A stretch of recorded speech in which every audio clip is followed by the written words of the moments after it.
આજે પોષ વદ બીજ છે, બુધવાર છે, તારીખ 1/1/2025 વર્ષ છે. થઈ ગયું, બદલાઈ ગયું વર્ષ ભાઈ. 24માંથી 25 આવી ગયા.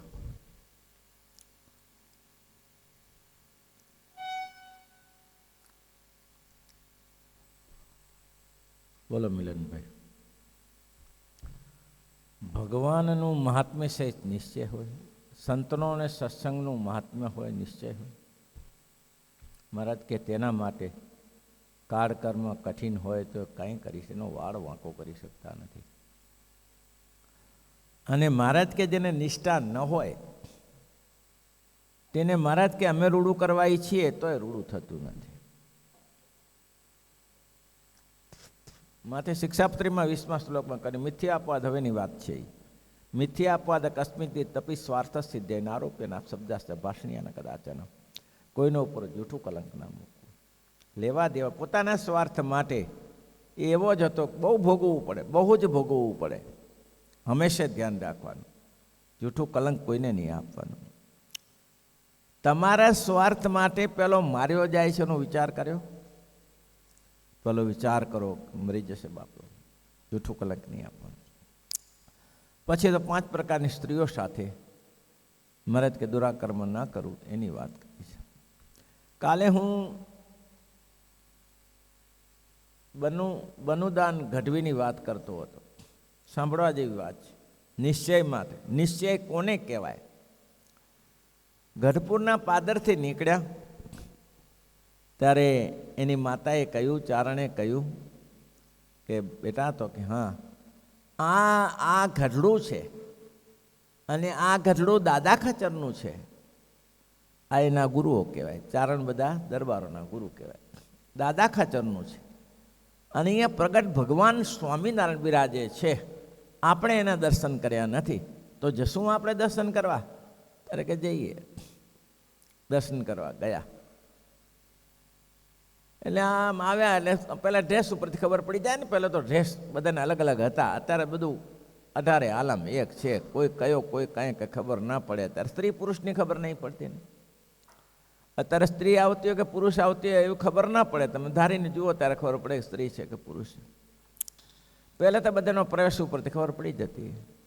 એટલે ડ્રેસ ઉપરથી જીવબા લાડુબા કે ઓહો હો, આવો આવો આવો, પધારો પધારો, ચાકડો નાખી દીધો, બેઠા. પછી કહ્યું કે જો મનુદાનને કહ્યું કે તમે એક કામ કરો, જુઓ સ્વામિનારાયણ ભગવાન છે, હો અક્ષરાધિપતિ છે, તું એને પગે લાગો, ચરણમાં માથું નમાવીને પગે લાગજે, ભગવાન તારું પર દયા કરશે. ચારણભાઈને કહ્યું હા જ બેટા, જા જા મહારાજને પગે લાગ. સ્વામિનારાયણ ભગવાન પાસે આવ્યો, પગે લાગ્યો. પગે લાગ્યો એટલે પછી મહારાજે કીધું શું નામ? બનો બનો. ઓહો, બનુદાન એમ ને? તો કે હા બનુદાન. દાન લાગે ગઢવીમાં. અચ્છા. શાખે? શાખે રત્નું. ઓહો બ્રહ્માનંદજી, આ તો તમારા નીકળ્યા. આ તો તમારા નીકળ્યા. જા, પહેલા સ્વામી છે ને એ તમારા છે, હો, એ રત્નું છે, એને પગે લાગ. હો, શ્રીજી મહારાજની દયા દ્રષ્ટિ જુઓ. ભલે અનંત કોટી બ્રહ્માંડનો ચોકલાવાળો ધણી હોય પણ છતાંય કેવું સંતોને મહાન આપે છે. જા એની પાસે જા. બ્રહ્માંડ સ્વામી આ રત્નું છે, હો, તમારામાંથી છે. બ્રહ્માનંદ સ્વામી જાય કે મહારાજ એ તો બધું હવે આપણે તો અહીંયા આવ્યા પછી આ બધું બરાબર, પણ આ આવ્યો છે તો સાચું, જા એની સમાગમ કર. બ્રહ્માનંદ સ્વામી પાસે બેઠા અને બ્રહ્માનંદ સ્વામી ચારણી ભાષાના તો જાણી તો પોતાનું હતું એટલે ચારણી ભાષામાં વાત કરી. પેલો સમજી ગયો છે અમારા. અને પછી બેસીને ભગવાનનો મહિમા સમજાવ્યો. જો સાંભળ, આ બેઠા છે ને એ આપણે જેવા નથી. એ અનંત કોટી બ્રહ્માંડની ઉત્પત્તિ સ્થિતિ પ્રલય કરે એવા છે. હું બહુ મોટા છે, બહુ જ મોટા છે. ઘણી બધી વાતો કરી. બનુદાન ગઢવી કે બહુ સરસ, જા એને ચરણે પગે પડ, એને જઈને કે મને કંઠી પહેરાવો ને તમારા શરણે સ્વીકારો. જા એની પાસે જા. ભગવાનની પાસે ગયા બનુદાન ગઢવી. ભગવાને કહ્યું પ્રભુ મને કંઠી પહેરાવો, મને કંઠી પહેરાવો. મને તમારો આશ્રિત કરો. મહારાજ કે એમ કંઠી ના પહેરાવે. કેમ? બાને પૂછો. મમ્મીના કે બા કે મા ને બાને પૂછો. બા જો સંમત થતો હોય તો કંઠી પહેરાવી. એટલે દોડતો એની બાને કહ્યું કે મહારાજ હું કંઠી પહેરું? હા જીવબા કે તારું કામ થઈ જાય. જીવબા લાડુબા કે બહુ સરસ તારો આવો સંકલ્પ થયો, જા જા જા, તારું તો કામ થઈ ગયું જન્મ જન્મનું, જા ભાઈ જા. તારણબેન બોલ્યા કે બેન તમે મૂકો એને વાંધો નહીં, કંઠી પહેરે ને વાંધો નહીં, પછી અમારે કરવાનું શું? અમે પાડીએ નહીં તો હેરાન થઈએ ને પછી, એટલે પહેલું તમે સમજાવો, પાછી તકલીફ ના થાય. તો કે ના તકલીફ કંઈ નહીં, દારૂ નહીં, જુગાર નહીં, માંસ નહીં, ચોરી નહીં, પરસ્ત્રી એવું તો અમે ના કરીએ ત્યારે. તો બસ ત્યારે આ તો છે નિયમ. તો કે સારું જા જા બેટા જા, મહારાજ પાસે કંઠી બંધાવી લે હો. એટલે બનુદાન ગઢવી આવ્યા અને શ્રીજી મહારાજને બનુદાન ગઢવીએ કંઠી પહેરાવી. મહારાજ રાજી થઈ ગયા. મહારાજ એ જ ઘડીએ મૂરજી બ્રહ્મચારી એક સરસ મજાની કેરીનો કંડિયો, પાકેલી કેસર કેરીનો કંડિયો લાયા. એટલે મહારાજે કંઠી બંધાવ્યા પછી મહારાજ કે લ્યો બનુ લ્યો આ કેરી લ્યો પ્રસાદીની. ભગવાનની પ્રસાદીની જાણીને કેરી લીધી. પછી બીજી કેરી મહારાજ આપી, લ્યો આ પ્રસાદ છે લઈ લો. મહારાજ બસ તાર બીજી પણ લઈ લીધી. એમ કહ્યું કે બપોરનો સમય છે, મને પણ ભૂખ લાગી છે, મારી મમ્મી પણ ભૂખી છે, એક એને ને એક મને. મહારાજે ત્રીજી કેરી આપી. એટલે કે મહારાજ બસ બે બહુ થઈ જાય, હવે નહીં બસ. બ્રહ્માનંદ કે લે બેટા લઈ લે, મહારાજ પ્રસાદીની આપે છે હો, લઈ લે. ત્રીજી લીધી. મહારાજે ચોથી કેરી આપી. મહારાજ કે લ્યો પ્રસાદ લેવાય હો, પ્રસાદ તો સરસ. બ્રહ્માનંદ સ્વામી કે હા કંઈ ચિંતા નહીં, લઈ લે પ્રસાદ લઈ લે.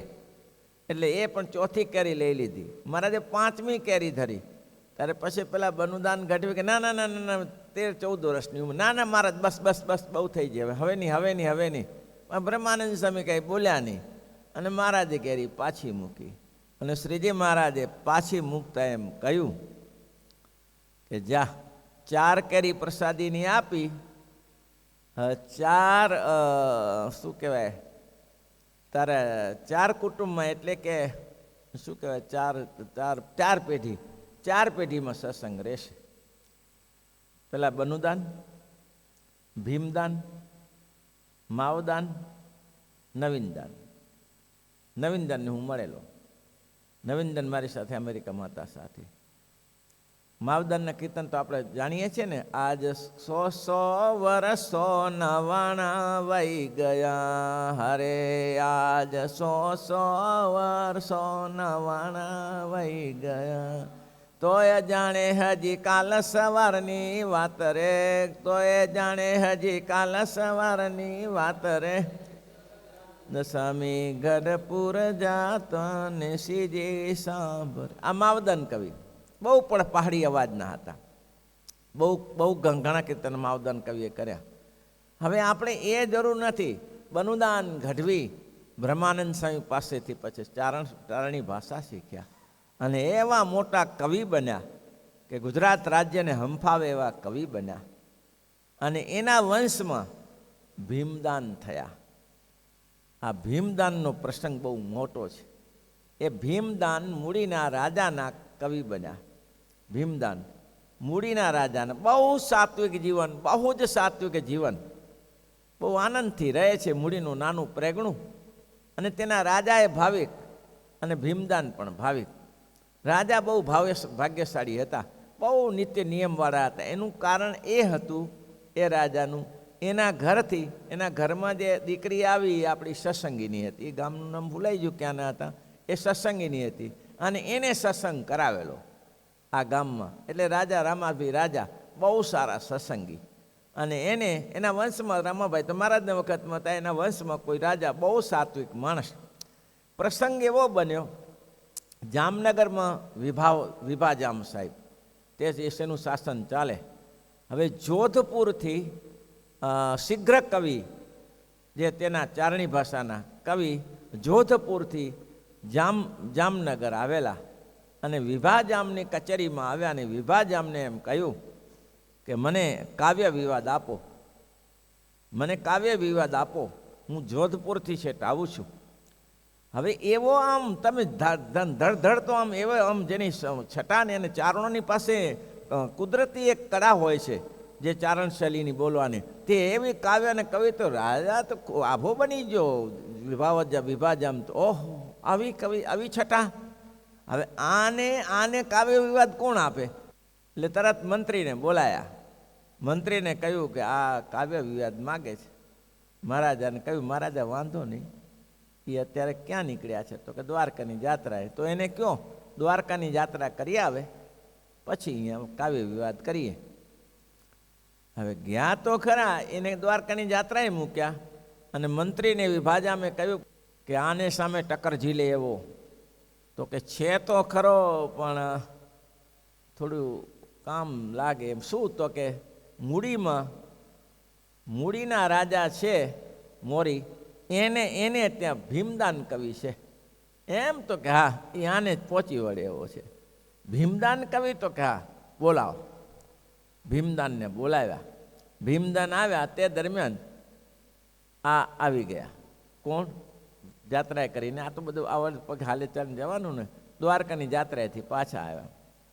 ભર સભા થઈ, કચેરીમાં ચાલુ થયું, એકબીજાનો કાવ્ય વિવાદ થયો, પણ ભીમદાન કાંઈ પાછા પડે એવા નહોતા, ભલભલાના માથા તોડે એવા હતા. પણ એવા સાત્વિક માણસ કે કચેરીમાં સોપો પાડી દીધો. પેલો ભોઠો પડી ગયો જોધપુરનો કવિ, અને એને એમ થયું કે ઓહો, એને તો મનમાં એમ હતું કે એ તો અમારા રાજસ્થાનમાં પાકે કાવ્ય વિવાદ કરનારા, અહીંયા ના પાકે. પણ ભીમદાન કવિને જોયા પછી પહેલાં એ કહ્યું, નતમસ્તકે કહ્યું કે મારું કામ નહીં. આવો મોટો જોધપુરનો કવિ વિવાદમાં હારી ગયો, એને પછાડ્યો અને રાજા ઊભા થઈને ભીમદાનને ભેટી પડ્યા કે ધન્યવાદ છે ભીમદાન, ધન્યવાદ છે, આજે અમારી કચેરીની લાજ રાખી તમે. હવે રાજા રાજી થઈ જાય. એનું તો જામનગરનું તો મોટું શાસન, કેટલું મોટું, હજારો ગામનું શાસન જામનગરનું હતું. પછી રાજી થઈ ગયા પછી કીધું કે હવે આવા કવિ અહીંયા વસાવાય, આવા કવિને અહીંયા વસાવાય. તો કે એને વસાવો કેવી રીતે? એ તો કંઈ સાત્વિક માણસ છે, એ ત્યાં રહે, અહીંયા ના આવે, વસાવો કેવી રીતે? એટલે એને કહ્યું કે ભીમદાન તમે અહીંયા જ રોકાઓ, તમને 7,500 વીઘાનું રાજગઢ આપું છું, રાજવડ આપું છું, અને તમે એનું શાસન કરો. એને કે આ ઉપાધિ કરી. આમને તેવું ગમતું નહોતું, આને તો ભજન સિવાય બીજું કંઈ વાત નથી કે આ ક્યાં મેળ બેસશે. પણ કંઈ રાજાને સામે બોલી શક્યા નહીં. અને પછી મૂડીના રાજાને કહ્યું કે ભાઈ મને 7,500 વીઘાનું રાજવડ આપે છે, પણ મારી ઈચ્છા નથી. કેમ? તો કે વિભાવ જામને બધું ચાલે, માંસ મદિરા બધું ચાલે, અને હું એનો બેઠો હું, અને આ થાય તો મારી આબરૂ જાય. હું સ્વામિનારાયણનો છું, હું ચુસ્ત છું સ્વામિનારાયણનો, હું સ્વામિનારાયણની મારી પરંપરા છે, હું એ ના કરી શકું. એટલે માટે તમે દયા કરીને એને કહી દો કે ભાઈ એને નહીં મેળ બેસે, રામાભાઈ અને ભીમદાનને નહીં મેળ બેસે. એટલે એને કહેવડાવ્યું કે મહારાજા આપ તો ધારોય કરી શકો, આપ તો અધિકારી છો, આપણે માટે તો કંઈ એવું છે નહીં. અમારા જેવા તો હજારો ખંડિયા રાજા આપની પાસે છે, પણ મને નાને મોટી વાત કરવી તે બહુ યોગ્ય નથી. પણ આ ભીમદાન કવિ તો ભગવાનના ભક્ત છે, અને એ તમારે તો બધું રાજ મહારાજામાં આવું ચાલતું હોય, એટલે એને તમારે સેટ થવું કઠિન છે. આટલા સંદેશો એને કીધો. પણ રાજાને આ વિભાવજામને આ કવિ ગમી ગયેલા કે ગમે તે થાય એ બધું જ થશે, પણ એને મારે અહીંયા વસાવ્યા છૂટકો નથી. આવી રીતે કોઈ આવીને ચડી બેસે તો ઉત્તર કોણ આપે? અને તે દિવસે કંઈ સંસ્કૃતોનું ગામડામાં આ જ કાવ્ય વિવાદનું ચાલતું.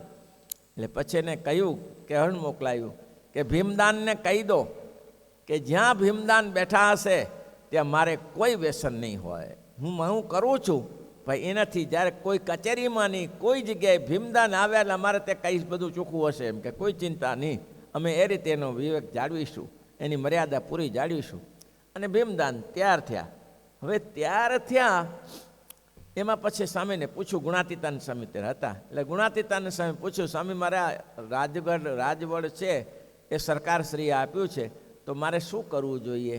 મારે સ્વામી કે એક કામ કરો, આ કાલાવાડ જોડે જ અડીને જ કાલાવડ ને રાજવડ બે જોડે તો કાલાવડ ગુણાતીતાનંદ સ્વામી કે આપણું પ્રસાદીનું છે, મોટા સંતો અહીંયા રહેલા છે, એટલે આમાં ગુણાતીતાનંદ સ્વામી ચાલ્યા ગયેલા ત્યારે તમે આ રાજવડમાં રહો, આ કાલાવડમાં રહો.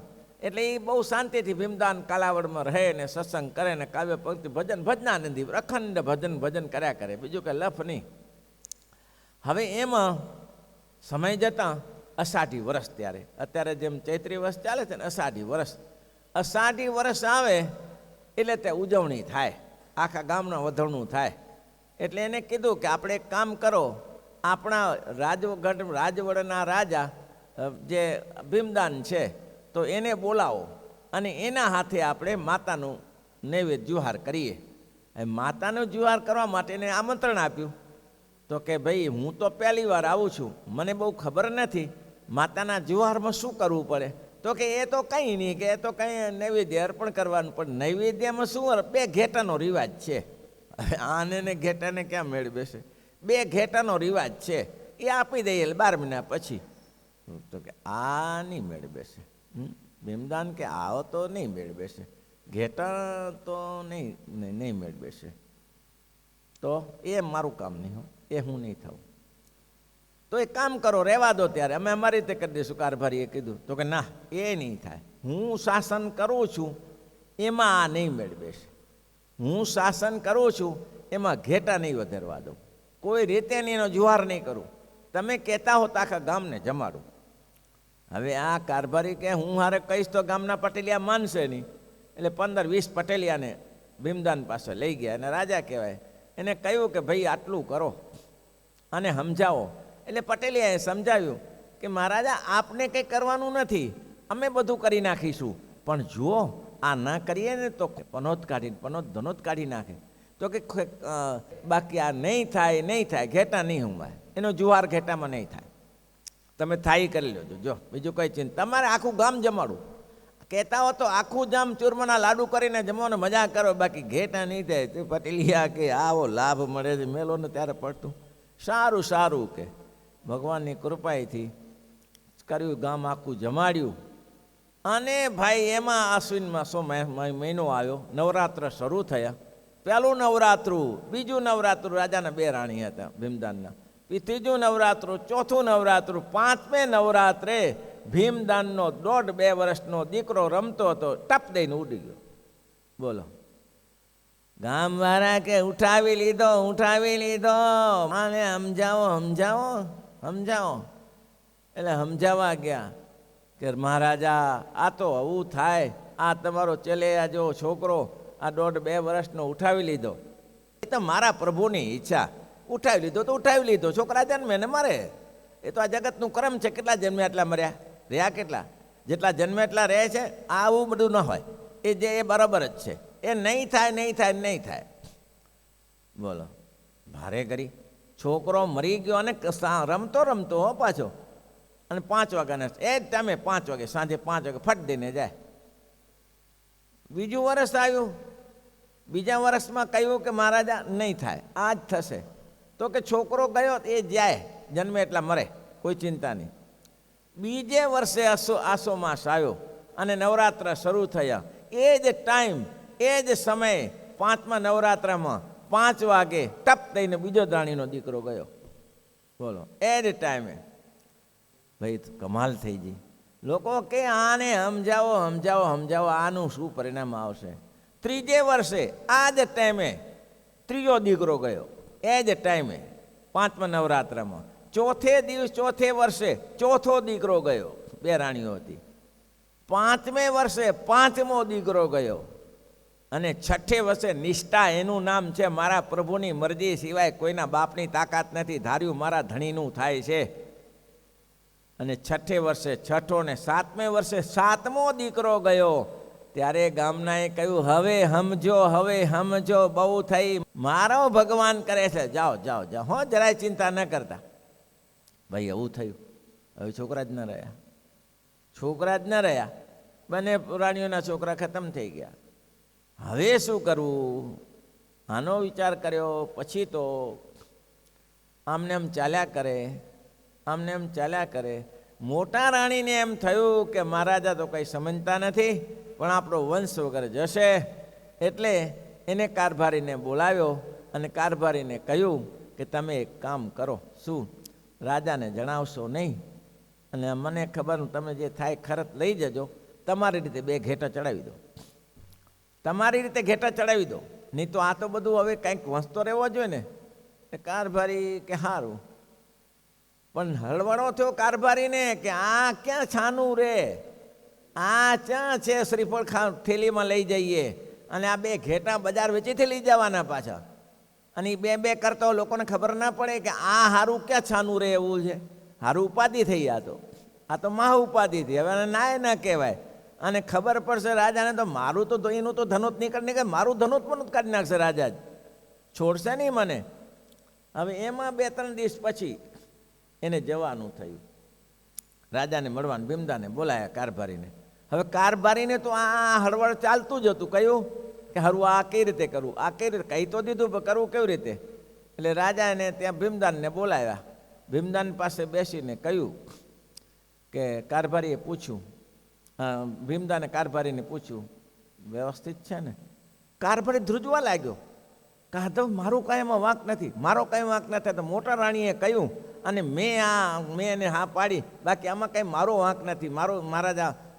મારા છોકરા ભૂખે મરશે, આપ મારા ઉપર દયા રાખજો. તો રાજાએ સમજી ગયા અને ભીમદાને સમજી ગયા કે આમાં કાવતરું છે, આમાં કંઈક કાવતરું છે. એટલે ભીમદાન કે એક કામ કર, જેવું છે તેવું કહી દે, મને ખબર જ છે બધું, પછી તો પાછા છે ના પડે. તો કે આમાં એવું હતું ને, તમારી ખાનગીમાં તમને ખબર ના પડે એમ મોટા મહારાણીએ મને 2 ઘેટાં ચડાવવાનું કહ્યું હતું, બરાબર? તું નથી ને અંદર? તો કે ના, હું જરાય નહીં હો, જા. પણ રાજા મારું ધ્યાન રાખજો, હું મારા છોકરા, તારે કાંઈ ન થાય, જા તું ચિંતા કર્યા સિવાય જા. એ ગયો અને ભીમદાન કે આ હોય મારી રાણીને આ બુદ્ધિ સૂજી, આવી બુદ્ધિ સૂજી. એના નાના ભાઈ દેવીદાનને બોલાયો. દેવીદાનને કે સગરો તૈયાર કરો, તમારા ભાભીને લઈ એના પિયરમાં મૂકી આવો અને એને કહેજો કે તમારા ભાઈની દશા બહુ ખરાબ છે, તમે તાત્કાલિક ત્યાં પહોંચો, નહીં તો વધારે પડતું મિલન નહીં થાય, એટલે તાત્કાલિક જ કરાવો. એટલે તરત જ ત્યાં ગયા અને સગરો તૈયાર કરીને ભાભીને કહ્યું કે ભાભી તૈયાર થઈ જાઓ, અત્યારે તમારે જવું પડે એવું છે તમારા પિયરમાં. તો કે થયું શું? એ થયું શું પછી જાણી લેવાશે, અત્યારે રાહ જોવા એવું નથી. તો એને તેમ છતાં દાસીને મૂકી ભીમદાન પાસે કે મહારાજા રાણી સાહેબ પૂછે છે કે કંઈ એવું અઘટિત બન્યું છે. એ અઘટિતનો ટાઈમ નથી અત્યારે તાત્કાલિક કરો, અત્યારે અઘટિત થાય એવું નથી, પહોંચી વળાય એવું નથી, તમે તાત્કાલિક ઉપડો અહીંથી, બીજી ચર્ચા ન કરો એમ. એટલે રવાના થયા. પણ છતાંય એને એમ થયું કે આવું શું હશે. એટલે કચેરી રસ્તામાં આવે, કચેરી પાસે ઊભી રાખી અને દેવીદાનને કહ્યું કે જરા પૂછો ને કે એવું તકલીફ શું થઈ છે એમ. તો તરત જ દેવીદાને કહ્યું કે મહારાજા શું તકલીફ થઈ છે? તો તકલીફ જે થઈ છે થઈ, મહારાણીને કહી દો કે તમારો ને મારો સંબંધ પૂરો થયો, આજ પછી તમારું મોઢું મને જોવાની ઈચ્છા નથી, તમે તાત્કાલિક તમારા પિયરમાં ચાલ્યા જાઓ. તમે મારી રાણી થઈને આ ઘેટા વધારવાનો સંકલ્પ તમને થયો સંતાનો માટે. આપણે સ્વામિનારાયણના ઈશ્વર ઉપાસક છીએ, મારા ધણી સિવાય બીજું કોઈનું થતું નથી, અને આવી તમને કુબુદ્ધિ કેમ સૂજી? હવે અહીંયા ન જોઈએ. અને એને દેવીદાનને કહી દીધું, કહી દેજે કદાચ ને હું મરી જાઉં ને તો આ મારે મર્યા પછી હાથ ન લગાડે. બોલો, આ નિષ્ઠા છે? 7 દીકરા મરી ગયા પછી નિષ્ઠા છે આવી? કઈ સામાન્ય ખ્યાલ છે ત્યારે? અને ભગવાન એનો 7 દીકરા મરી ગયા પછી મહારાજ કે એનું કાળકર્મ, અહીંયા કાળકર્મ બગાડી શકતો નથી. અહીં એમ લખ્યું કે એને જેને કઠિન કાળ હોય તો બગાડી શકતો નથી. તો આ શું થયું? આ થયું શું? પણ મહારાજ કે કરવું સદા તેને કી રખવાડી, ધીમી બાલક રાખાઈ મહત્તારી. ટાઈમ થયો, કાલે આવતીકાલનું થોડું વધારે છે. શ્રીપતિ